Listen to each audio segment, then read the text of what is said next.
Hello বন্ধুরা, math care YouTube চ্যানেলে সকলকে স্বাগত। আজকে আমরা ক্লাস 10-এর চতুর্থ অধ্যায় আয়তঘনকের 18 থেকে বাকি অঙ্কগুলো করব। আগের ভিডিওতে আমরা পার্ট 1-এ 1 থেকে 17 পর্যন্ত দেখেছি। আজকে আমরা 18 থেকে বাকি 24 পর্যন্ত দেখব। ঠিক আছে, তো আমরা যাচ্ছি প্রথমে 18 অঙ্কটা। কি বলেছে 18 অঙ্কটা? গ্রামের আয়তক্ষেত্রাকার মাঠের দৈর্ঘ্য ও প্রস্থ যথাক্রমে 20 মিটার ও 15 মিটার। মানে দৈর্ঘ্য আর প্রস্থ দেওয়া আছে। ওই মাঠের ভেতরের চারিদিকে একটি কোণে পিলার বসানোর জন্য, মানে 4টে কোণে কি করব, 4টে পিলার বসাবো। তাহলে আমরা যদি ছবি আঁকি তাহলে দেখো ছবিটা আমার ঠিক এই রকম হবে। ছবিটা আমার ঠিক এই রকম আসবে। একটা আয়তঘনক আছে, তার কি করব, 4টে কোণায় ছোট ছোট করে 4টে গর্ত করব পিলার বসানোর জন্য। 4টেই কিন্তু বর্গাকার। ঠিক আছে, 4টেই কিন্তু বর্গাকার। এবার বলছে কি, তাদের ওই যে পিলারগুলো বসাবো তার জন্য কি করব, 4 মিটার দৈর্ঘ্যের 4টি ঘনকাকৃতি গর্ত কেটে অপসারিত মাটি অবশিষ্ট জমিতে ফেলবো। মানে এই যে এখানকার এই মাটিগুলো এখান থেকে তুলে কোথায় ফেলবো, আমরা এই যে ফাঁকা জায়গাটা আছে সেখানে আমরা ফেলবো। মাঠের তলের উচ্চতা কতটা বৃদ্ধি পেল হিসেব করে লিখি। মানে আমরা এই যে এই গর্তগুলো করব 4 মিটার 4 মিটার ঘনকাকৃতি যে গর্তগুলো খুললাম সেখান থেকে মাটিগুলো কটা গর্ত করব, 4টে গর্ত। তাতে যা মাটি হবে সেই মাটিটাই এর ওপরে ফেলবো। ফেলার ফলে এটা কতটা উঁচু হবে সেটা আমাকে বের করতে বলেছে। তাহলে আমরা 4টি ঘনকাকৃতি গর্তের আয়তন কি হবে, তাহলে 4 গুণ একটা ঘনকাকৃতির আয়তন কত হবে, 4-এর কিউব। তো 4 গুণ 4-এর কিউব, 4-এর কিউব মানে কত, 64। তো 4 গুণ 64 করলে হচ্ছে 256 ঘনমিটার। ঠিক আছে, এবার আমরা 4টি গর্ত বাদে অবশিষ্ট অংশের ক্ষেত্রফল। তাহলে আমরা জানি যে আয়তক্ষেত্রের ক্ষেত্রফল কি, দৈর্ঘ্য গুণ প্রস্থ। যেহেতু এই আয়তক্ষেত্রের দৈর্ঘ্য দেওয়া ছিল 20 আর প্রস্থ দেওয়া ছিল 15, তাহলে আয়তক্ষেত্রের পুরো ক্ষেত্রফল থেকে আমরা যদি এই 4টে কোণার ক্ষেত্রফল বাদ দিই তাহলে পেয়ে যাব অবশিষ্ট অংশের ক্ষেত্রফল। তো 4টি গর্ত বাদে অবশিষ্ট অংশের ক্ষেত্রফল কি হবে, এই যে 20 গুণ 15 মাইনাস 4টে গর্ত, তাই 4 গুণ 4 স্কোয়ার। একটা গর্তের ক্ষেত্রফল কত, 4 স্কোয়ার, তাই হচ্ছে 4 গুণ 4 স্কোয়ার 4টির ক্ষেত্রফল। তো এটা আমরা ক্যালকুলেশন করলাম। 300 মাইনাস 4 স্কোয়ার কত, 16, 4 16 64, 300 মাইনাস 64 হচ্ছে 236 বর্গমিটার। এটা হচ্ছে গর্তগুলো বাদে বাকি জায়গার ক্ষেত্রফল। এবার আমি ধরে নিলাম মাঠের তলের উচ্চতা বৃদ্ধি পেল h মিটার। তাহলে এই যে ক্ষেত্রফলের সাথে যদি আমরা h গুণ করি তাহলে আয়তন পাবো। আর সেই আয়তনের মাটিটা কোথা থেকে এসেছে, সেই 4টি গর্ত থেকে এসেছে, অর্থাৎ তার আয়তন কত হবে, 256 ঘনমিটার। তাহলে আমরা কি করব, শর্তানুসারে 236 গুণ h সমান সমান কত হবে, 256। তো এখান থেকে h সমান সমান পাবো 256/236। এটাকে আমরা 4 দিয়ে কাটছি। 4 দিয়ে কাটলে হচ্ছে উপরে হবে 56, না এটা হবে 64 আর নিচে হবে 59। ঠিক আছে, 64/59। এটাকে ভাঙলে হচ্ছে 1.5/59। ঠিক আছে, 1.5/59। তোমরা এইভাবে লিখবে না, তোমরা এইভাবে লিখবে 1.5/59। তো মাঠের উচ্চতা বৃদ্ধি পাবে 1.5/59 মিটার। ঠিক আছে, 19 নম্বর অঙ্ক কি বলেছে, 48 মিটার লম্বা এবং 31.5 মিটার চওড়া এক খণ্ড নিচু জমিকে 6.5 ডেসিমিটার উঁচু করার জন্য ঠিক করা হয়েছে। পাশের 27 মিটার লম্বা এবং 18.2 মিটার চওড়া একটি জমি গর্ত করে মাটি তোলা হবে। গর্তটি কত গভীর করা হবে, অর্থাৎ এই যে জমিটা উঁচু করতে হবে তার দৈর্ঘ্য কত, 48 মিটার, প্রস্থ হচ্ছে 31.5 মিটার, আর কতটা উঁচু করতে হবে, 6.5 মিটার। তার জন্য যে মাটি লাগবে সেই মাটিটা আসবে কোথা থেকে, ওই গর্তটা থেকে, যার দৈর্ঘ্য কত, 27 মিটার আর প্রস্থ কত, 28.2 মিটার। ঠিক আছে, তাহলে আমরা ফার্স্টে কতটা মাটি লাগবে সেটা আগে বের করে নিই। দেখো, 48 মিটার লম্বা এবং 31.5 মিটার চওড়া একখণ্ড নিচু জমিকে 6.5 ডেসিমিটার অর্থাৎ 0.65 মিটার উঁচু করার জন্য প্রয়োজনীয় মাটি বা প্রয়োজনীয় মাটির পরিমাণ কত হবে? দৈর্ঘ্য গুণ প্রস্থ গুণ উচ্চতা। তাহলে 48 গুণ 31.5 গুণ 0.65 ঘনমিটার। এটাকে আমরা ক্যালকুলেশন করলাম না, না করলে সোজা হবে। তারপরে ধরি যে গর্ত থেকে মাটি তোলা হবে তার গভীরতা হচ্ছে এইচ। এবার আমরা তার দৈর্ঘ্য জানি কত? 27 মিটার, প্রস্থ কত জানি? 18.2 মিটার, আর গভীরতা আমি ধরে নিলাম কত? এইচ। তাহলে যে পরিমাণ মাটি তোলা হবে তার আয়তন কত হবে? 27 গুণ 18.2 গুণ এইচ। তাহলে এই মাটিটাই তো তুলে ওই জমিতে দেওয়া হবে, তার মানে নিশ্চয়ই এই মাটিটার আয়তন আর ওই জমির যে মাটিটা লাগবে সেই আয়তনটা সমান হবে। অর্থাৎ প্রশ্নানুসারে এটা সমান সমান ওটা। তো এখান থেকে আমরা এইচের মানটা বের করব। এইচ এখানে দেখো গুণ আছে, তাহলে এই যে গুণ, এইচের সাথে যেগুলো গুণ আছে সেগুলো এদিকে ভাগ হয়ে যাবে, তলায় চলে গেল। এইটা আমরা এবার কাটাকুটি করব বা ক্যালকুলেশন করব। কত হবে একটু ক্যালকুলেশনটা দেখে নিই। 48 গুণ 31.5 তুললাম, আর 65টাও দশমিক তুললাম। এখানে কত আছে? 27 গুণ 18.2 আছে, তো এটারও দশমিক তুললাম।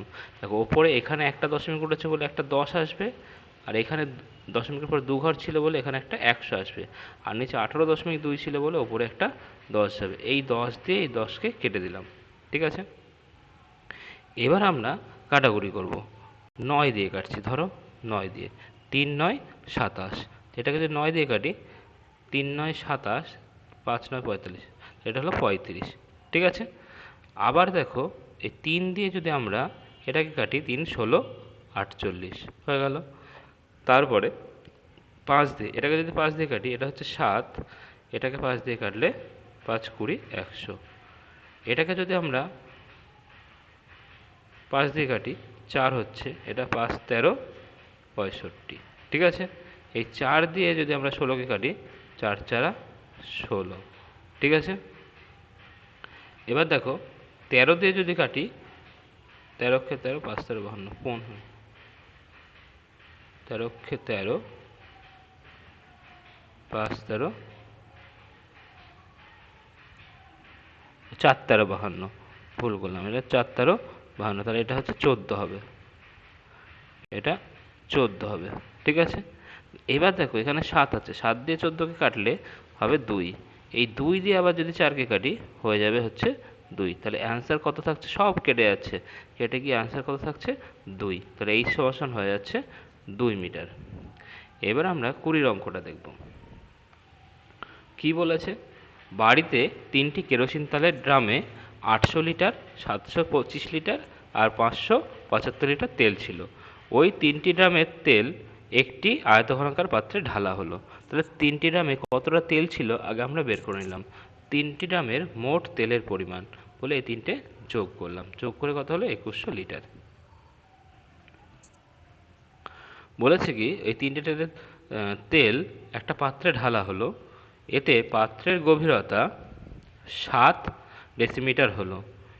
আয়তঘনাকার পাত্রের দৈর্ঘ্য ও প্রস্থের অনুপাত 4:3। তাহলে আমরা কি করব? আয়তঘনাকার পাত্রের দৈর্ঘ্য আর প্রস্থ এই দুটো ধরে নেব। দৈর্ঘ্য ধরে নিলাম 4x ডেসিমিটার, প্রস্থ ধরে নিলাম 3x ডেসিমিটার, আর উচ্চতা কতটা বৃদ্ধি পাবে বলেছে? 7 ডেসিমিটার, তাই লিখলাম 7 ডেসিমিটার। এবার ওই পাত্রে জল লিখেছে, হ্যাঁ এটা ভুল করে, এটা হচ্ছে তেল হবে, এটা হচ্ছে জল নয়, এটা হচ্ছে তেল, তেল হবে, এটা তেল হবে, হ্যাঁ। তাহলে কি হবে? এটা জলস্তম্ভ না, এটা হবে তেলস্তম্ভের, এটাও তেলের তলে। তাহলে কি হবে? আয়তন কি হবে? 4x, দৈর্ঘ্য গুণ প্রস্থ গুণ উচ্চতা, 4x ইন্টু 3x ইন্টু 7, এটা গুণ করলে হচ্ছে 84x²। 84x² ঘন ডেসিমিটার, তার মানেই তো 84x² লিটার। তাহলে শর্তানুসারে কি হবে? এই 84x² সমান সমান আগে কত ছিল? তেলের পরিমাণ কত ছিল? 2100 লিটার। 84x² সমান সমান 2100। এটা যদি আমরা করি তাহলে 84টা কোথায় যাবে? তলায় যাবে। তাহলে আমরা 21 দিয়ে যদি কাটাকুটি করি, 21 দিয়ে কাটলে হচ্ছে 100, আর 21 দিয়ে 84 কাটলে 4, এই 4 দিয়ে 100কে কাটলে হচ্ছে 25, তাহলে হয়ে যাচ্ছে x² = 25। তাহলে x = কত হবে? √25। x = কত? এখানে যদি স্কোয়ারটা তুলি, উভয় পক্ষে বর্গ করছি, তাহলে এখানে হবে কত? √25। x = হয়ে যাচ্ছে √25। এখানে কিন্তু স্কোয়ার নেই, এই স্কোয়ারটা উঠে উভয় পক্ষে বর্গমূল করছি, তাই স্কোয়ারটা চলে যাচ্ছে, এদিকে গেলে রুট হয়ে যাচ্ছে। তাহলে x এর মান কত হচ্ছে? 5। অতএব পাত্রটির দৈর্ঘ্য কত হচ্ছে? 4x। তার মানে কি, x এর জায়গায় যদি আমি 5 বসাই তাহলে 4 5 20, আর পাত্রটির প্রস্থ 3x, তাহলে কি হবে? 3 5 15 ডেসিমিটার। আর আয়তঘনাকার পাত্রের গভীরতা কত? 5 ডেসিমিটার। না, গভীরতা এবার আর একটা প্রশ্ন ছিল নিচে, আয়তকার ঘনকে যদি গভীরতা 5 ডেসিমিটার হয় তাহলে তার মধ্যে কি 1620 লিটার তেল ঢালা যাবে? তাই বলেছিল। কিন্তু তাহলে আমার কি করতে হবে? যখন গভীরতাটা 5 তখন ওই পাত্রের আয়তনটা বের করব। তার আয়তনের ফর্মুলা কি? দৈর্ঘ্য গুণ প্রস্থ গুণ গভীরতা। তাহলে আমরা কি করলাম? এটা গুণ করে হচ্ছে 1500 ডেসিমিটার। তাহলে যে পাত্রের গভীরতা 5 ডেসিমিটার তার আয়তন হচ্ছে 1500 লিটার। এবার সেই পাত্রে কি 1620 লিটার জল বা তেল ঢালা যাবে? না। তাহলে লিখব কি? অর্থাৎ পাত্রটিতে 1620 লিটার জল কোনোভাবেই রাখা যাবে না। এখানে হচ্ছে জল হবে না, বারবার এটা আমরা জল করেছি, এটা হচ্ছে তেল হবে, তেল। ঠিক আছে? আচ্ছা, আমরা চলে যাচ্ছি নেক্সট অঙ্কে।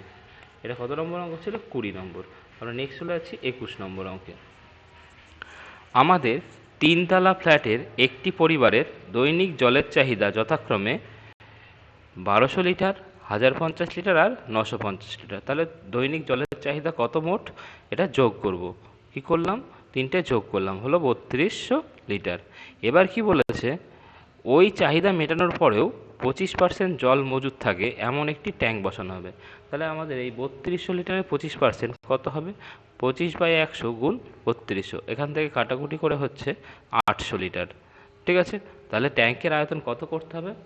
যেহেতু ওই আগে জলের প্রয়োজন হচ্ছে 3200 লিটার, কিন্তু ট্যাঙ্কে এখনও জমা থাকতে হবে 800 লিটার। তাহলে ট্যাঙ্কটির আয়তন কত করতে হবে? ট্যাঙ্কটির বানাতে হবে 3200 প্লাস 800 সমান সমান 4000 ঘন ডেসিমিটার, 4000 লিটার, অর্থাৎ 4000 ঘন ডেসিমিটার। তার মানে আমরা বলতে পারি 4 ঘন মিটার। এবার বলেছে ট্যাঙ্কটার দৈর্ঘ্য 2.5 মিটার এবং চওড়া কত? 1.6 মিটার। তাহলে কতটা গভীর করতে হবে ট্যাঙ্কটি? ঠিক আছে? তাহলে আমরা ট্যাঙ্কের দৈর্ঘ্য লিখলাম 2.5 মিটার, প্রস্থ লিখলাম 1.6 মিটার। আমরা মনে করছি কি ট্যাঙ্কটি গভীর করতে হবে কত? x metre. তাহলে শর্ত অনুসারে দৈর্ঘ্য গুণ প্রস্থ গুণ উচ্চতা, এটাই তো আয়তন। তাহলে লিখলাম 2.5 গুণ 1.6 গুণ 4 সমান সমান কত হবে? ট্যাঙ্কের আয়তন কত করতে হবে? 4 ঘনমিটার। তাহলে সমান সমান 4। এখান থেকে আমরা ক্যালকুলেশন করলাম x সমান সমান 4/1.6 গুণ 2.5। এই 1.6 আর 2.5 যদি আমরা গুণ করি তাহলে আমরা পেয়ে যাব 4। তাহলে 4/4, এটা কেটে গেলে হয়ে যাচ্ছে 1। তাহলে x = 1। ট্যাঙ্কটিকে 1 মিটার গভীর করতে হবে। আরও একটা প্রশ্ন আছে এর সাথে, কি আছে? জায়গাটি যদি প্রস্থের দিকে আরও 4 ডেসিমিটার বেশি হতো তবে ট্যাঙ্কটির কতটা গভীর করতে হতো? প্রস্থর দিকে আরও 4 ডেসিমিটার বেশি হতো। তাহলে দেখো, ট্যাঙ্কটির প্রস্থ তো ছিল আমার হচ্ছে 1.6 মিটার। এবার যদি আরও 4 মিটার বেশি করা হতো তাহলে প্রস্থ হতো কত? আগে এটা আমরা কি করব? ডেসিমিটারে নিয়ে যাব। ডেসিমিটারকে আমরা কি, যেহেতু ওটা 1.6 মিটার ছিল, তাহলে মিটার থেকে ডেসিমিটারে গেলে 10 দিয়ে গুণ করতে হবে। তাহলে 1.6 গুণ 10, আর 4 ডেসিমিটার চওড়া করতে হবে আরও, তাই প্লাস 4। তাহলে কত হচ্ছে? 1.6 গুণ 10 হলে 16 হচ্ছে, 16 আর 4 কত? 20 ডেসিমিটার। ঠিক আছে? তখন ট্যাঙ্কের গভীরতা হবে ডি মিটার। সুতরাং তাহলে আমরা কি করব? দৈর্ঘ্য গুণ প্রস্থ গুণ উচ্চতা সমান সমান কী হবে? যেহেতু আমরা এটা ডেসিমিটারে করেছি তাহলে অঙ্কটা আমরা পুরো ডেসিমিটারে করব। ডেসিমিটারে আমি বের করেছিলাম ট্যাঙ্কের আয়তন কত করতে হবে? 4000 ঘন ডেসিমিটার।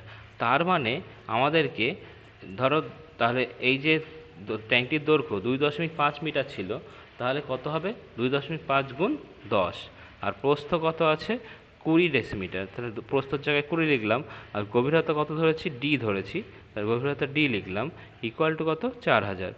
তাহলে 2.5 গুণ 10 হয়ে যাচ্ছে 25, তা 25 গুণ 20 গুণ ডি সমান সমান হচ্ছে 4000। এই 25 আর 20 গুণ করে হচ্ছে 500, তাহলে এটা হচ্ছে 500 ডি ইকুয়াল টু হচ্ছে 4000। তাহলে ডি ইকুয়াল টু কত হবে 4000/500, কাটাকুটি করলে হয়ে যাচ্ছে 8। তার ট্যাঙ্কটির গভীরতা হবে 8 ডেসিমিটার সমান সমান 0.8 মিটার। ঠিক আছে, এবার আমরা 22-এর অঙ্কটা করব। 5 সেমি পুরু একটি তক্তার তৈরি ঢাকনাসহ একটি কাঠের বাক্সের ওজন 115.5 কিগ্রা, কিন্তু চাল ভর্তি বাক্সের ওজন 880.5 কিগ্রা। মানে কাঠের বাক্সের ওজন 115.5 আর চাল ভর্তির ওজন কত 880.5। ঠিক আছে, তাহলে চালের ওজন কত এই দুটো বিয়োগ করতে হবে। ঠিক আছে, তাহলে আমরা কি করলাম, কাঠের বাক্সের ওজন এটা, চাল ভর্তি বাক্সের ওজন এটা, তাহলে শুধু চালের ওজন কত হবে, দুটো বিয়োগ করলে হচ্ছে 765। এবার প্রশ্নে বলে দিয়েছিল প্রশ্নে বলে দিয়েছিল দেখো 1 ঘন ডেসিমিটার চালের ওজন 1.5 কিগ্রা। ঠিক আছে, প্রশ্নে এটা বলে দিয়েছিল 1 ঘন ডেসিমিটার চালের ওজন কত 1.5 কিগ্রা। তাহলে এই যে 765 কিগ্রা চাল আছে তার আয়তন কত হবে, তো চালের আয়তন কী হবে 765কে 1.5 দিয়ে ভাগ করলাম, এইটা হবে ক্যালকুলেশনটা যদি আমরা এই সাইডে করে দেখাচ্ছি তোমাকে, 765/1.5, দশমিক তুললে এখানে হয়ে যাচ্ছে 10। ঠিক আছে, আমরা এবার কাটাকুটি করব 5 দিয়ে, 5 3 5 15, 5 দুগুণে 10। ঠিক আছে, 3 দিয়ে যদি এটাকে কাটি আমরা, 3 দিয়ে কাটলে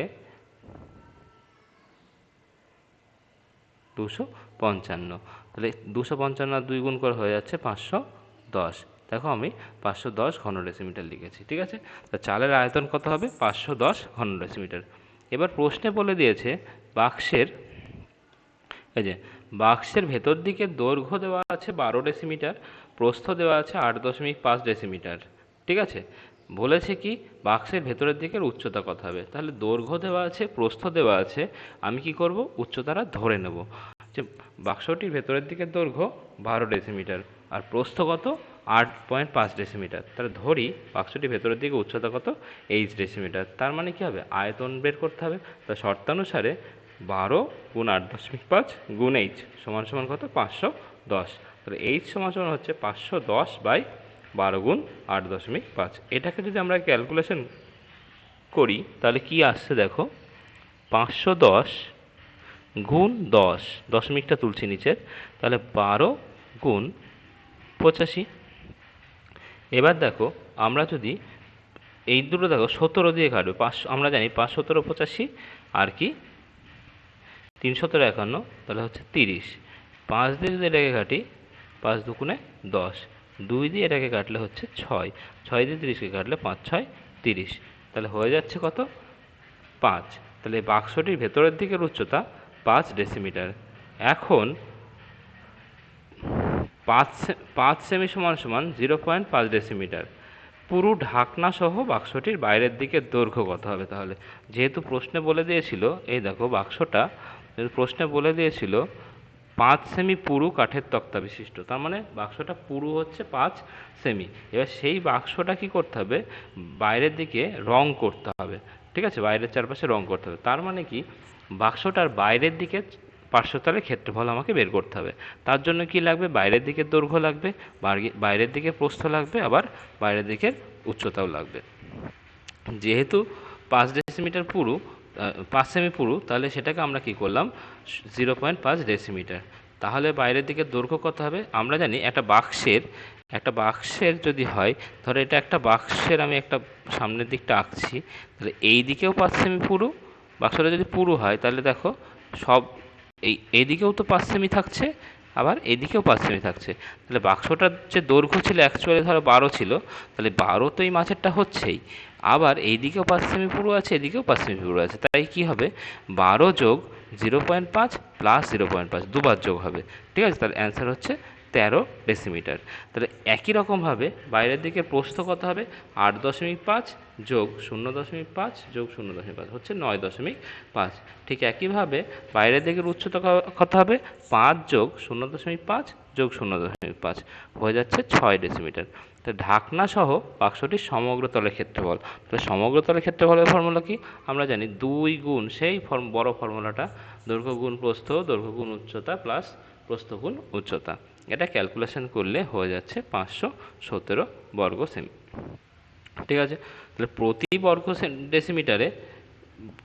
ডেসিমিটারে কত 1.50 টাকা হিসাবে বাক্সটির বাইরের সমগ্রতল রং করতে মোট খরচ কত হবে। এই 517কে 1.50 টাকা দিয়ে গুণ করে দেবো, হয়ে যাচ্ছে 775.50 টাকা। ঠিক আছে, 775.50 টাকা, 775.50 টাকা হয়ে গেল। এবার আমরা চলে যাচ্ছি 23-এর অঙ্কটা। 23-এরটা কি বলেছে 20 মিটার দীর্ঘ এবং 18.5 মিটার চওড়া একটি আয়তঘনাকার পুকুরে 3.2 মিটার গভীর জল আছে। তাহলে পুকুরে মোট জলের পরিমাণ কত আমি বের করে নিতে পারি। দৈর্ঘ্য দেওয়া আছে, প্রস্থ দেওয়া আছে, আর গভীরতাও দেওয়া আছে। এটা আমরা গুণ করলাম, কত হচ্ছে 1184। যেহেতু ঘনমিটার বেরিয়েছে, 1 ঘনমিটার মানে 1 কিলোলিটার, তাহলে আমরা কি করব 1184 কিলোলিটার। এটা প্রশ্নে বলা আছে 1 ঘনমিটার সমান সমান 1 কিলোলিটার। ঠিক আছে, এইবার কি করতে হবে ঘন্টায় 160 কিলোলিটার জলসেচ করতে পারে এমন একটি পাম্প দিয়ে কতক্ষণে পুকুরের জলসেচ করা যাবে। তার মানে 160 ঘন্টায় যদি 160 কিলোলিটার জল সেচ হয়, তাহলে এই 1184 কিলোলিটার জল সেচ করতে কত সময় লাগবে 1184/160। তাহলে হয়ে যাচ্ছে কাটাকুটি করে, এটা কাটাকুটি করো, দেখো আমরা এটা যদি কাটি, ধরো আমরা এটাকে 2 দিয়ে কাটছি, 5 দুগুণে 10, 9 দুগুণে 18, 2 দুগুণে 4, 592/80। ঠিক আছে, এবার আমরা 16 দিয়ে কাটছি, এটা হচ্ছে 37, আর এটা 16, 5 16 80। ঠিক আছে, 37/5। তো 37/5 ঘন্টা মানে হচ্ছে 7 পূর্ণ 2/5, আমরা এইভাবে লিখবো। ঠিক আছে, এত ঘন্টা। এবার এই 2/5 ঘন্টাকে আমরা কি করব মিনিটে নিয়ে যাচ্ছি, 60 দিয়ে গুণ করলে মিনিট হয়ে যাবে। 7 ঘন্টা আর 2/5 গুণ 60, এই 5 দিয়ে 60কে কাটলে 5 12 60, তাহলে হয়ে যাচ্ছে 7 ঘন্টা 24 মিনিট।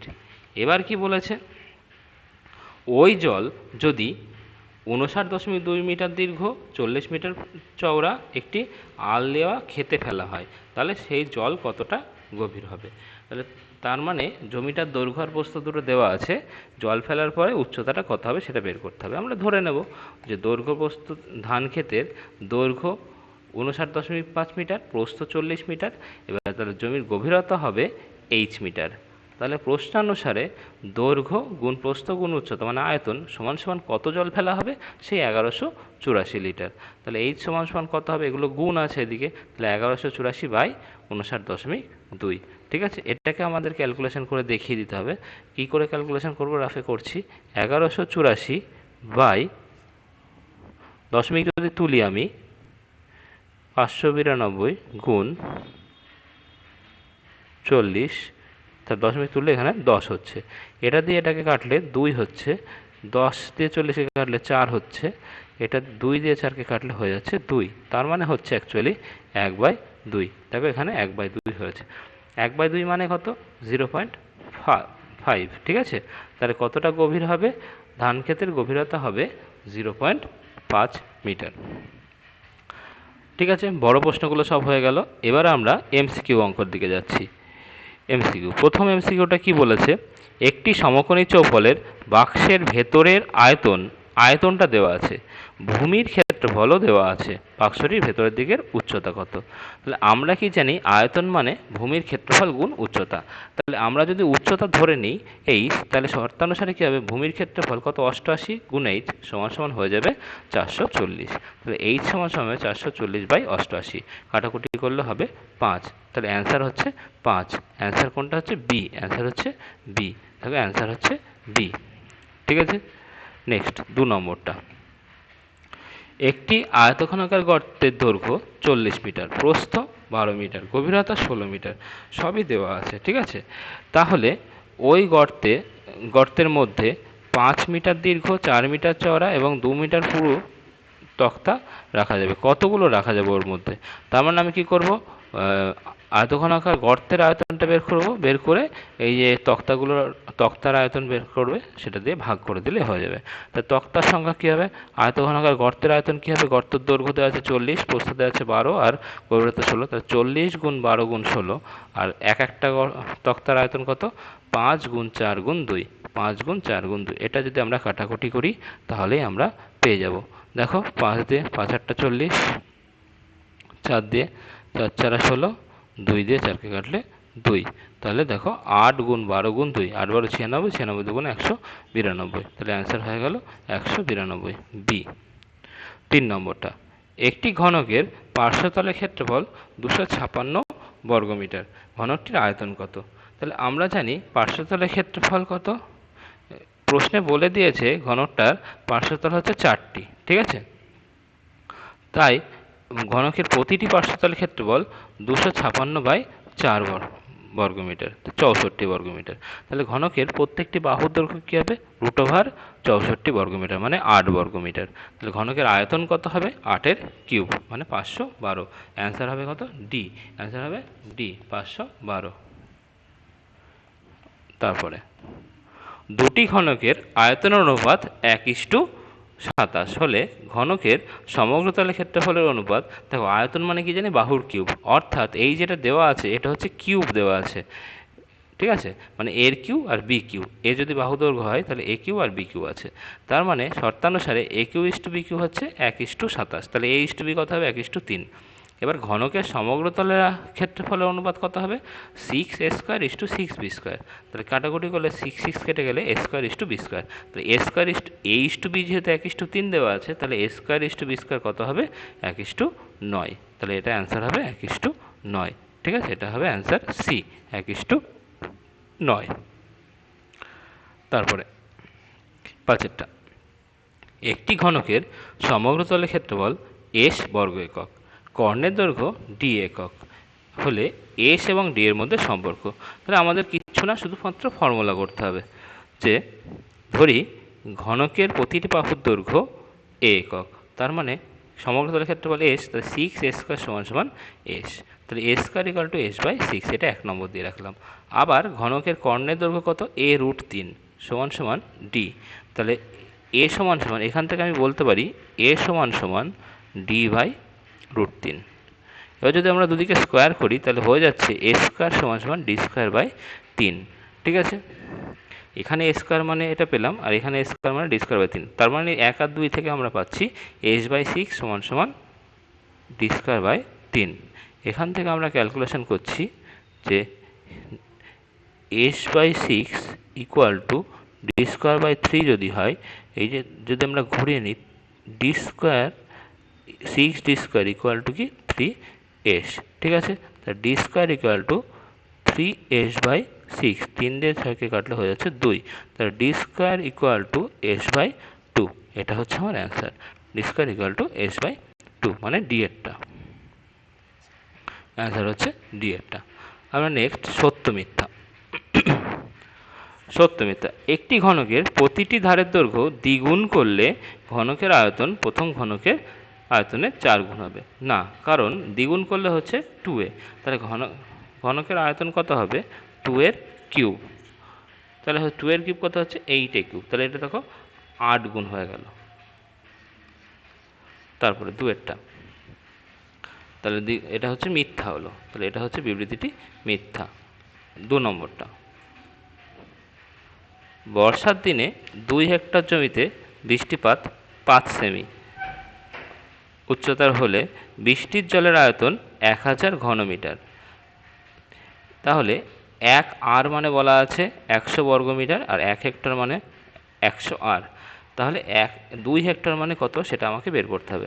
1 হেক্টর যদি 100 আর হয় তাহলে 2 হেক্টর মানে 200 আর, আর 200 আর মানে কত বর্গমিটার, 200 গুণ 100 বর্গমিটার।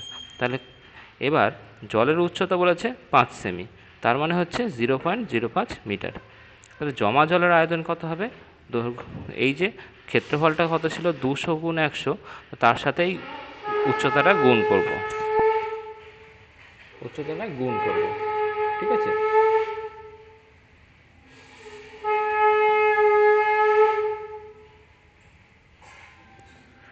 এটা গুণ করলে হয়ে যাচ্ছে 1000 ঘনমিটার। তাহলে আমার এই বিবৃতিটি সত্য। শূন্যস্থান পূরণ। একটি সমকোণী চৌবলের কর্ণের সংখ্যা কটি? 4টি। তাহলে অ্যান্সার হবে 4। একটি ঘনকের একটি তলের কর্ণের দৈর্ঘ্য, একটা ঘনকের একটা তল মানে অ্যাকচুয়ালি বর্গক্ষেত্র, তাহলে বর্গক্ষেত্রের কর্ণের দৈর্ঘ্য কি আমরা জানি? √2 গুণ একটি ধারের দৈর্ঘ্য, তাই এখানে হবে √2। অ্যান্সার হচ্ছে √2। সমকোণী চৌবলের দৈর্ঘ্য, প্রস্থ, উচ্চতা সমান হলে সেই বিশেষ ঘনবস্তুর নাম কি? সেই বিশেষ ঘনবস্তুর নাম হচ্ছে ঘনক। এবার আমরা 25-এর অঙ্কগুলো।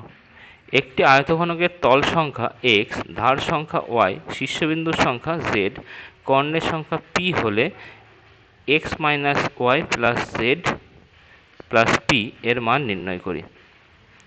তার তল সংখ্যা, একটা ঘনকের কটা তল? 6টা তল। ধার কটা? ধার হচ্ছে 12টা। শীর্ষবিন্দু কটা? 8টি। কর্ণের সংখ্যা কটা? 4টি। মানগুলো বসিয়ে দিলে দেখো ক্যালকুলেশন করে অ্যান্সার আসছে 6। তারপরে দুটি আয়তঘনকের মাত্রা যথাক্রমে 4, 6, 4 এবং 8, 2h মাইনাস 1 আর 2। ঘনফলে আয়তঘনকের ঘনফল যদি সমান হয় তাহলে h এর মান নির্ণয় করো। যেহেতু আয়তঘনক দুটির আয়তন সমান, তাহলে কি করব আমরা? আয়তন, প্রথমটার আয়তন কত হবে? 4 গুণ 6 গুণ 4, আর পরেরটার আয়তন কত হবে? 8 গুণ 2h মাইনাস 1 গুণ 2 করলাম। এখান থেকে আমার ক্যালকুলেশন করলে হয়ে যাবে। প্রথমটা দেখো গুণ করলে হচ্ছে 96, আর এটা 8 দুগুণে 16 গুণ 2h মাইনাস 1। তাহলে এখান থেকে আমরা 2h মাইনাস 1 সমান কী পাচ্ছি? 96/16। 96কে 16 দিয়ে ভাগ করলে হচ্ছে 6। তাহলে 2h সমান এই দেখো মাইনাস 1 এদিকে আছে, এটা যদি এদিকে নিয়ে যায় তাহলে হয়ে যাচ্ছে 2h সমান 6 যোগ 1। তো 6 যোগ 1 কত হচ্ছে? 7। তাহলে h সমান হচ্ছে 7/2। তাহলে h সমান হচ্ছে 3.5। একটা ঘনকের বাহুর দৈর্ঘ্য 50% বৃদ্ধি করলে ঘনকটির সমগ্র তলের ক্ষেত্রফলের শতকরা কত বৃদ্ধি পাবে? তাহলে ঘনকের বাহুর দৈর্ঘ্য যদি a হয় তাহলে সমগ্র তলের ক্ষেত্রফল কত হবে? 6a²। এবার প্রত্যেকটা বাহুর দৈর্ঘ্য 50% বৃদ্ধি করলে ঘনকের বাহুর দৈর্ঘ্য হবে, যেহেতু বৃদ্ধি করা হচ্ছে তাহলে a প্লাস কত বৃদ্ধি করা হচ্ছে? 50%, তার মানে 50/100a। এটা যদি আমরা কাটাকুটি করি, 50 দিয়ে 100কে কাটলে হয়ে যাচ্ছে কত? 2। তাহলে 50 দিয়ে যদি আমরা 100কে কাটি তাহলে হচ্ছে 2। তাহলে a প্লাস a/2, এটা হচ্ছে 3a/2। তাহলে পরিবর্তিত ঘনকের সমগ্র তলের ক্ষেত্রফল কত হবে? 6 ইন্টু এই যে বাহুর দৈর্ঘ্য কত হলো? 3a/2। তাহলে এখানে লিখব 3a/2 তার স্কোয়ার। এটার যদি স্কোয়ার করি, 3 স্কোয়ার কত? 9, a²/4। ঠিক আছে। এবার আমরা 2 দিয়ে যদি আমরা কাটাকুটি করি, 2 দিয়ে 2 দুগুণে 4 আর 3 দুগুণে 6, তাহলে হয়ে যাচ্ছে 3 9 27 a²/2। তাহলে কতটা বৃদ্ধি পাবে? আগে ছিল কত? আগে ছিল 6 a²/6 a², আর এখন হলো 27 a²/2। তাহলে বৃদ্ধি পেল 27 a²/2 মাইনাস 6 a²। এটা ক্যালকুলেশন করলে হচ্ছে 2 লসাগু 27 a² মাইনাস 6 দুগুণে 12 a² হচ্ছে 15 a²/2 বর্গ একক। তাহলে ক্ষেত্রফল শতকরা বৃদ্ধি পেল কত হবে? এই কতটা বৃদ্ধি পেলো সেটাও পড়ে যাবে 15 a²/2। আর আগে কত ছিল? আগে ছিল 6 a², এটা যাবে তলায়, আর শতকরা করতে গেলে গুণ 100। এবার দেখো এই যে 2 নিচে আছে আর 6 নিচে আছে, তাহলে 6 দুগুণে কত হচ্ছে? 12 a²। a² যদি কেটে যায়, a² কেটে গেল, 3 দিয়ে কাটলাম, 3 5 15, 3 4 12, এই 4 দিয়ে যদি 100 কাটি হচ্ছে 25। 25 আর 5 গুণ করে হচ্ছে 125%। ঠিক আছে, তাহলে অ্যান্সার হচ্ছে 125%। চারেরটা, একটি নিরেট ঘনক যাদের প্রত্যেকটি ধারের দৈর্ঘ্য তিনটি নিরেট ঘনক যাদের প্রত্যেকটি দৈর্ঘ্য, এটা হচ্ছে একটি হবে না, হ্যাঁ, এটা হচ্ছে তিনটে ঘনক আছে যাদের প্রত্যেকটি ধারের দৈর্ঘ্য দেওয়া আছে। একটার হচ্ছে 3 সেমি, আর একটা 4 সেমি, আর একটা 5 সেমি। ঘনক তিনটেকে গলিয়ে একটা নতুন ঘনক যদি তৈরি করা যায়, অর্থাৎ এই তিনটে ঘনকের আয়তন যদি মিলিয়ে মানে আয়তনটা যোগ করে যদি যে ঘনকটা তৈরি হবে সেই নতুন ঘনকের একটা ধারের দৈর্ঘ্য বের করতে হবে। আমরা ধরে নিলাম যে নতুন ঘনকের ধারের দৈর্ঘ্য a সেমি। ঠিক আছে, যেহেতু তিনটি ছোট ঘনককে গলিয়ে একটা বড় ঘনক তৈরি করা হবে, সুতরাং তিনটি ঘনকের মোট আয়তন যা হবে বড় ঘনকের আয়তন তাই হবে। তাহলে অতএব ধরো প্রথমটা যদি বাহুর দৈর্ঘ্য 3 সেমি হয়, তাহলে তার আয়তন কত হবে? 3 এর কিউব, পরেরটা 4-এর কিউব, তারপরটা হবে 5-এর কিউব। সমান সমান কি হবে? নতুন ঘনকটার আয়তন কি হবে? a cube. 3-এর কিউব মানে 3 3 গুণ 27, 4-এর কিউব মানে 64, 5-এর কিউব মানে 125। এটা গুণ করলে এই যোগ করলে হচ্ছে 216। তাহলে a কিউব সমান সমান হয়ে যাচ্ছে 216। তাহলে 216 কতর কিউব? 6-এর কিউব।